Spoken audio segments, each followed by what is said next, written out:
Hello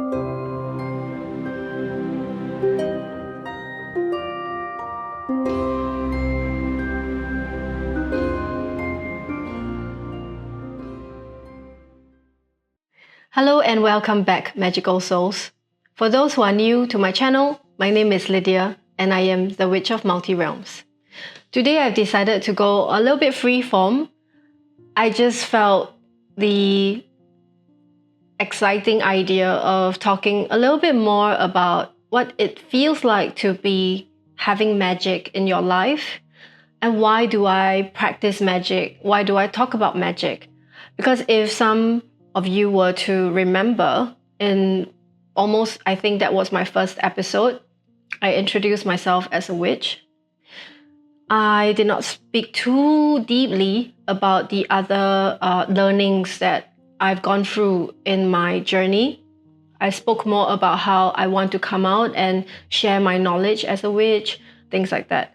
And then it slowly morphed into, and then it was about a 6 month period. I went through some degree of spiritual growth myself. And then I came to quite a few realizations that first and foremost, as a witch, as a magic practitioner, it is more important for me to be able to share the reason why magic is something I find important in my life and possibly accessible for many people. So it's not like I'm gifted or I have like some witch lineage or anything like that, and that's what makes me special. No, not really. Spirit and the divine has communicated with me, and it's deeply in my purpose that I want to share with the world and whoever wants to receive that magic is accessible to everyone because everybody is born divine and has that sovereignty and that power. It's in our birthright to exercise magic. Of course, it is a choice for you to claim that power. So I shifted into wanting more to talk about the alchemy of one's spirit in order to get into the place where they can realize they have magic, they can start to exercise it. And this is closely related to also the fact that I've been through my own journey. It wasn't easy, but I was very thankful and grateful that I had divine guidance the whole time. I honestly felt, yes, if that's what I was given, then I would make good of my learnings and share it with whoever needs it. Which is why I pivot to not so much talking about witchcraft and more about spiritual awakening and things like that. Because I realized at the root of it all, in order for one to find out that they are magical and divine, is to first get through with their spiritual awakening, get through with the dark night of the soul, coming out to embrace themselves, and then going gracefully down this spiritual awakening path. I don't need to tell you you're magical by that point, you would know. So this is what I want to talk about today. I realize I have not actually explained it, so I will do my best in this video to explain how is it that I come to teach magic in the form of spiritual alchemy. Okay, before I dive right in, I want to explain. If you were to Google spiritual alchemy and hermetic laws, you will definitely find a lot of information out there. There's a lot of terminologies and a lot of steps and a lot of procedures in the process of spiritual alchemy. And of course, there are many alchemists out there that takes different approach, similar and also different approach when it comes to teaching and guiding spiritual alchemy. I feel I want to simplify it And of course, it's part of me wanting to make it accessible. I want to simplify it. So I just want to say this. The seed of magic is already in you. However, through different kind of challenges in life, the seed gets really encased in this very hard case. So this is all metaphoric I'm talking about, of course.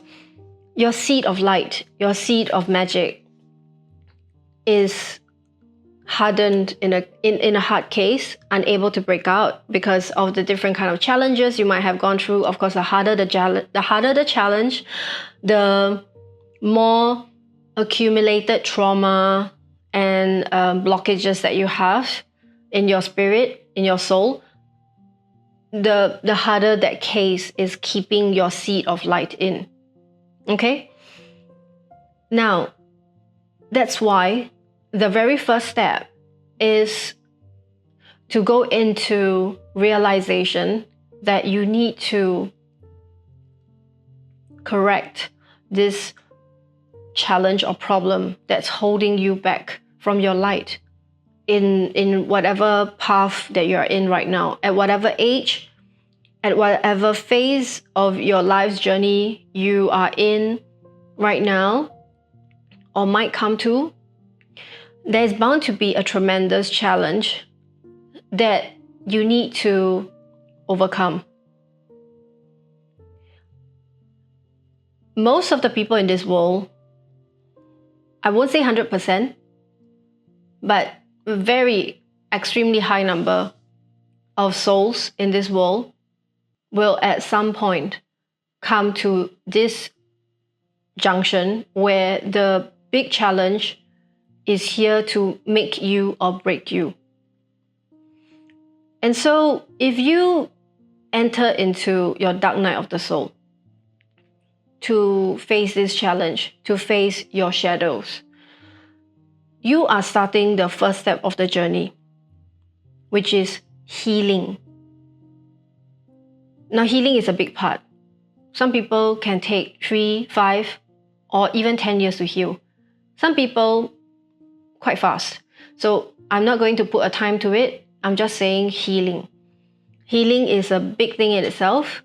Healing is going through the dark night of the soul, understanding what hurt you, who you hurt, the rights and the wrongs that you have gone through that you should acknowledge. Again, things that you're not proud of, things that you truly are good at that you have not acknowledged.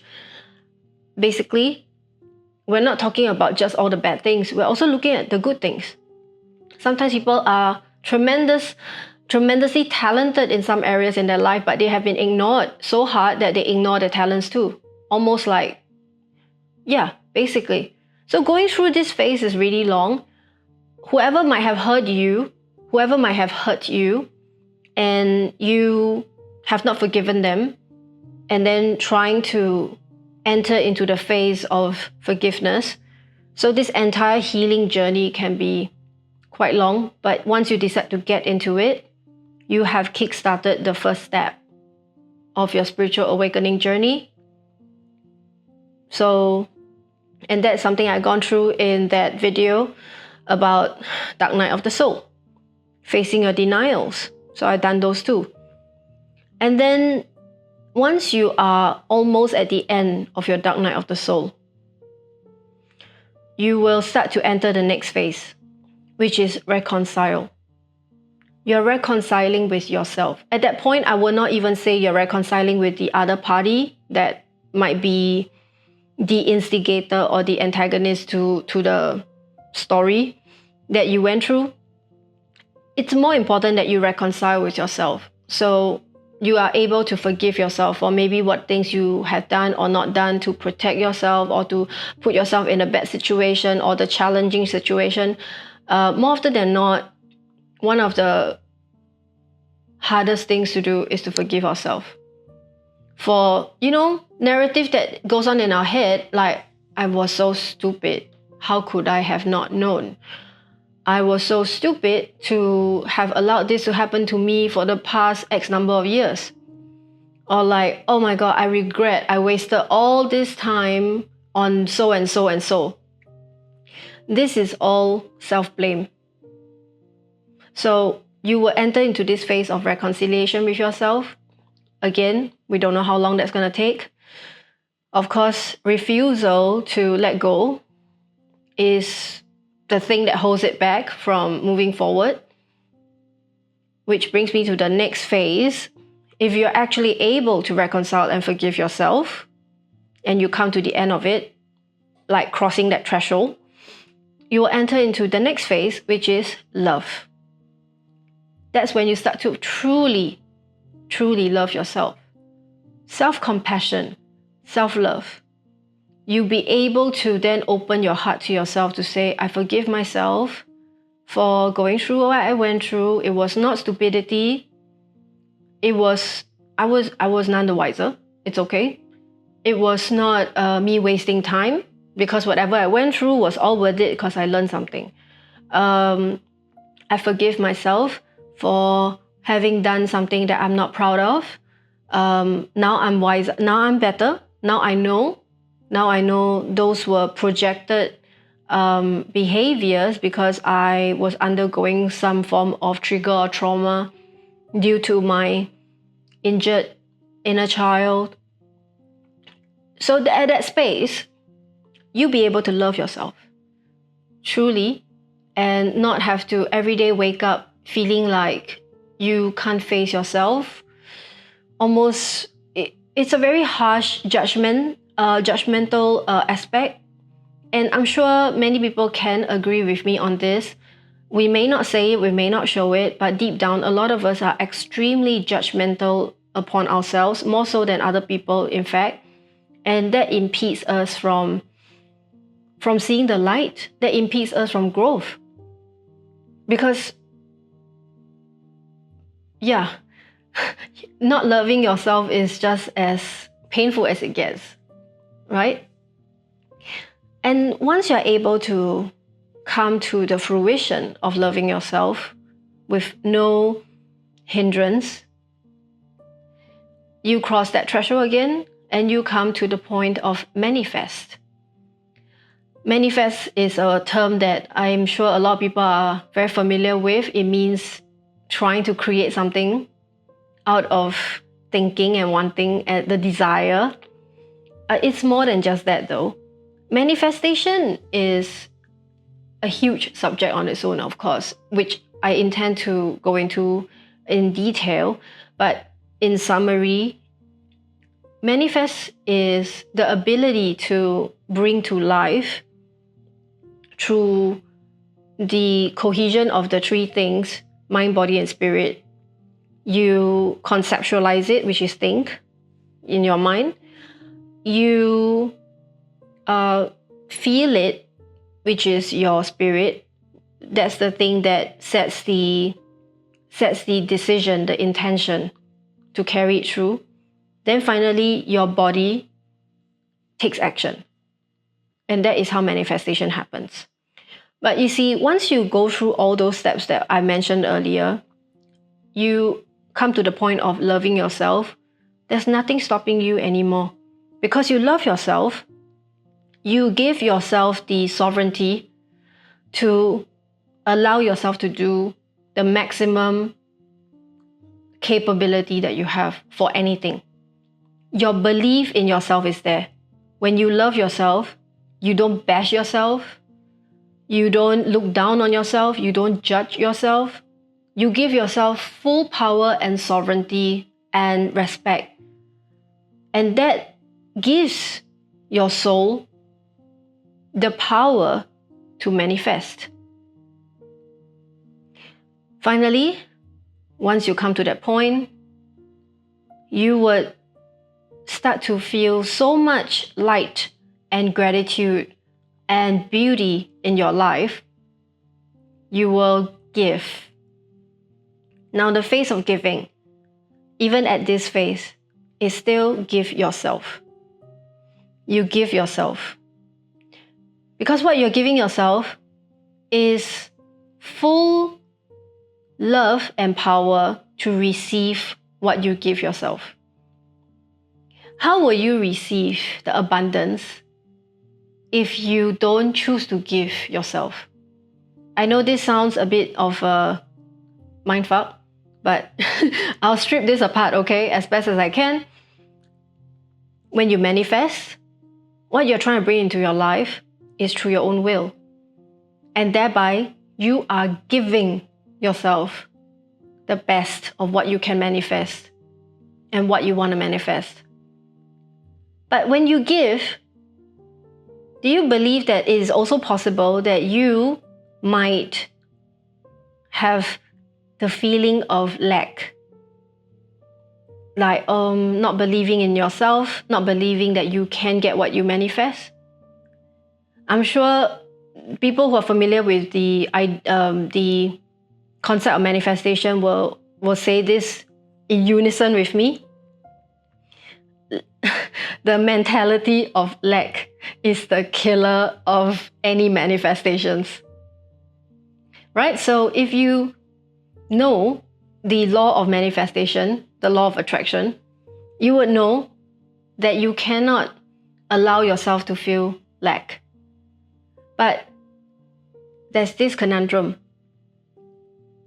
If you understand that you cannot feel lack, then you must understand that it's because you are giving yourself. By choosing to manifest this abundance or whatever you're manifesting, and you're giving yourself a gift, and you're having this nicely wrapped up package, sending it all the way to your front door, will you say no to your own gift? No. So thereby, you cancel out your lack. And if I haven't lost you at this point, now, let me bring this back up like a loop. Once you give yourself and you receive abundantly from yourself, okay, this is a co-creation phase. You're already co-creating with the universe. Because when you manifest, you're asking the universe, you're saying, I'm ready, give it to me. And because you are making it happen, you're receiving it in full, you're feeling so abundant, and you have no doubt, no shred of doubt that this is full magic and capabilities in your hands. Now you go back up to the top where you heal. Instead of healing yourself now, you are healing others. Because now you have the power, now you have the magic. You know how to use your ability to manifest and give and take, and you bring it back up to the heal point where you start to help others who are not seeing their path to go into it to heal.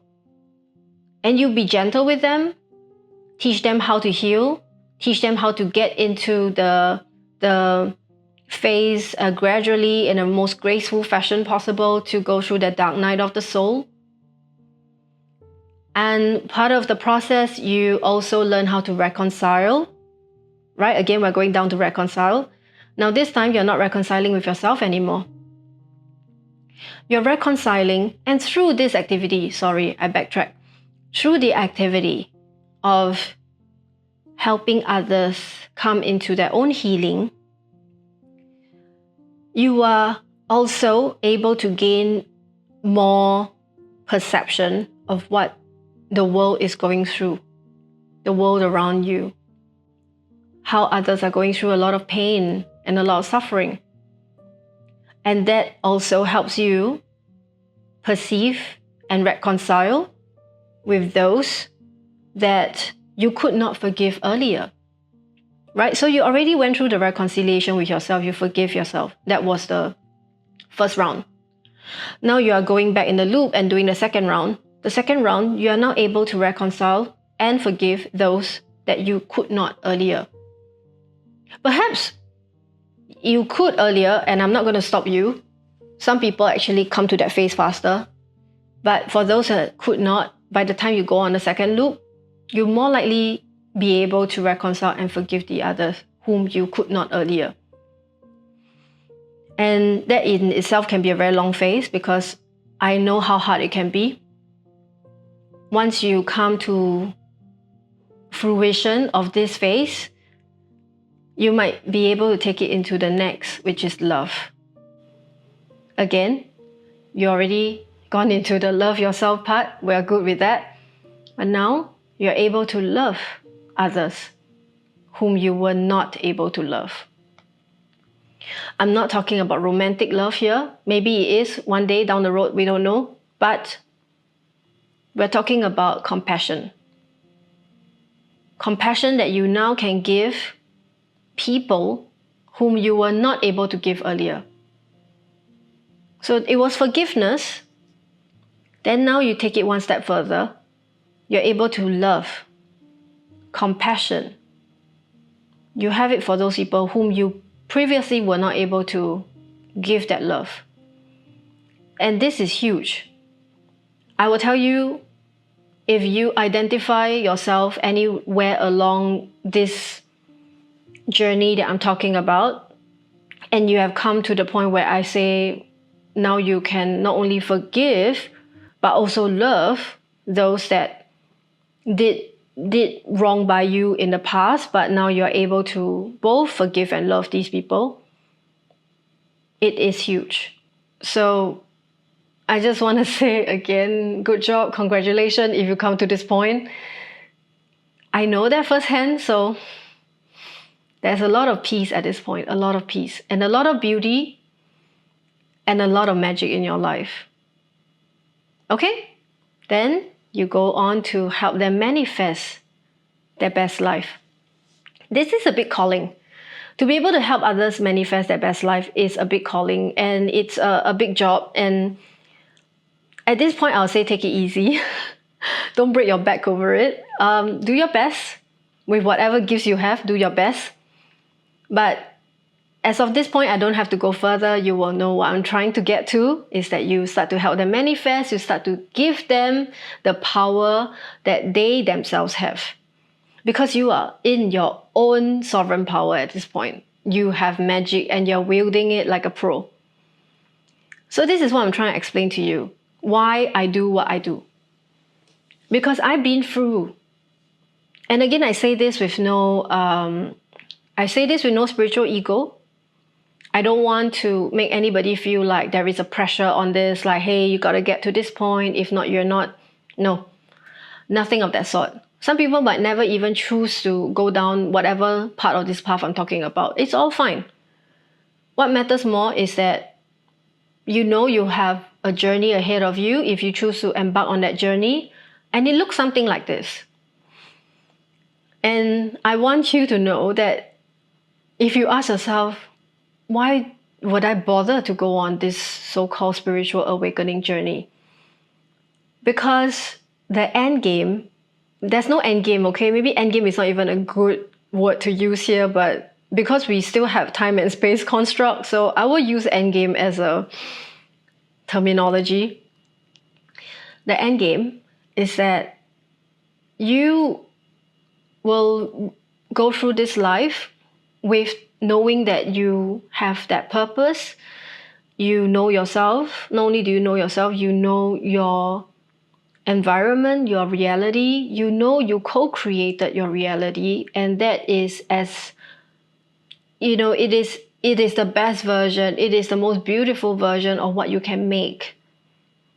Co-creation is that magic. It's the marvelous magic that you are fully capable of. And once you know you are doing it, the fulfillment of your soul is next level. And that is what the end game is. You're trying to get there. When you get there, I won't even need to explain to you anymore how you would feel. There's no words that can explain it, because the expansion of your consciousness, the unison with consciousness is, you cannot explain it. You either go on it and try it for yourself, or yeah. So this is what I'm trying to explain today, or at least this is what I'm trying to talk about today. If anybody find this relevant and helpful, and you are anywhere along this path that I'm talking about, whether it's that full first cycle of the heal, reconcile, love, manifest, and give, or you're on the second cycle, okay, anywhere or beyond, please let me know in the comment section. I'll be very excited to hear about it. And once again, I hope this has been helpful to you and your journey. Till the next video, take care and goodbye.